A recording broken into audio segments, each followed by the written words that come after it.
Hi Panthers! I hope everyone's keeping safe and staying at home and doing all the work we set you online. So we're going to read a book, or chapter of a book every day, and Abby, my daughter, has picked The World's Worst Children.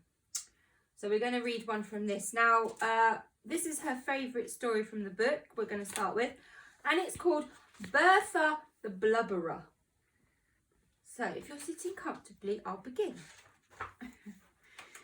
Bertha was a blubberer.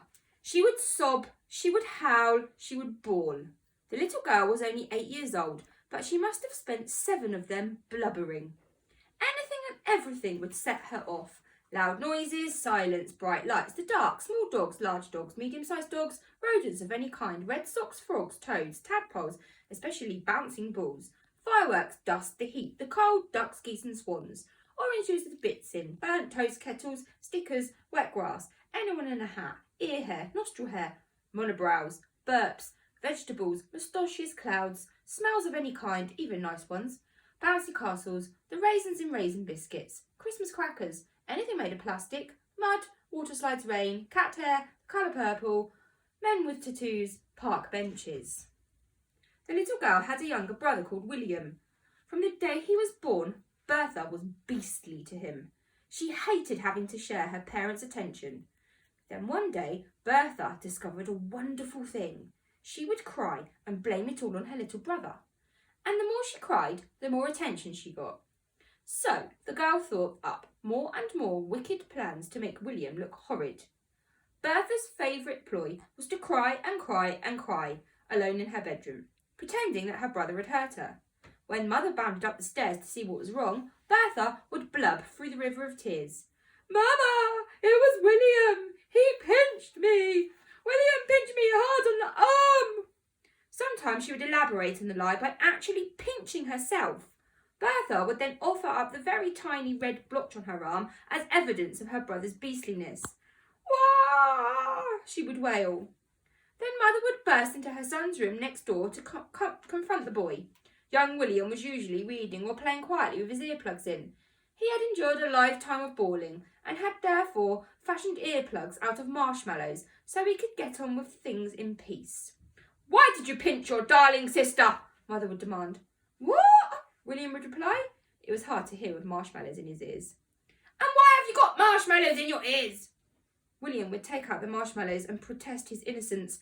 "I haven't touched her, Mother," the boy would plead. "I've been reading in my room the whole time." You see the pictures? "A likely story," Mother would declare. "No pudding for dinner tonight. But no pudding for a week. But no pudding for a month." Eventually the boy would fall silent. He liked pudding, but not as much as his sister. The little girl loved pudding, even more than she loved crying. Once, at the local bakery, she even offered to swap her brother for a slice of chocolate fudge cake. It was a large slice, but still. And if there was no pudding for William, Bertha would be allowed to eat his double pudding. All Bertha had to do was roll around on her bed and blubber. On the day our story begins, the 2 children were left alone inside the house. Mother was in the garden, tending to her beloved roses, as Father mowed the lawn. Spotting that her parents were outside, a fiendish scheme crossed Bertha's mind. It was her most devilish plot yet, breathtakingly simple, and all the more brilliant for it. The plan was this. Bertha would pull out a large clump of her hair and then bawl the house down. When Mother and Father came running, the finger of blame would be pointed at William. Pulling out a clump of her hair would appear to be William's worst crime yet. It trumped pinching, prodding, poking, biting, dead arms and dead legs. He would surely be packed straight off to an orphanage. And Bertha would have double pudding, maybe even triple pudding, every night for the rest of her life. It was glorious. Pudding, pudding, and more pudding. The wicked little girl tiptoed over to her brother's room to check he was in there. Indeed he was, quietly getting on with his homework with the marshmallows in his ears. Next, Bertha sneaked back to her room. She looked at herself in the mirror and began phase 1 of her plan. She reached up to her head and grabbed a clump of hair. Shutting her eyes, she yanked as hard as she could. Bertha didn't need to pretend to cry. The pain was so intense that she couldn't help but yell. Wah! She exclaimed the strands of hair in her hand. No, she didn't. She examined the strands of hair in her hand and the bald spot she had made on her head. It was about the size of a ping-pong ball. Bertha then put her ear to the bedroom door to see if her parents were on their way. Strangely, they were not. So Bertha did it again. Wah! This time she yanked even more hair from her head. Now there was another bald spot. This one was the size of a tennis ball. But still, no one came running. There's 2 bald patches on her head where she's pulled her hair out. So Bertha did it again. Wah! And again. Wah! And again. Wah! There we go. I'm going to show you those. The pain was so extreme that Bertha's eyes were now stinging with tears. She could barely see what she was doing anymore. Yet still the girl yanked, and more of her hair came out. Eventually, wiping the tears from her face, she stared in the mirror. Bertha was completely bald, except for one lonely strand of hair on the top of her head. There you go. Just then, she heard a noise. Bertha's eyes darted to her bedroom door.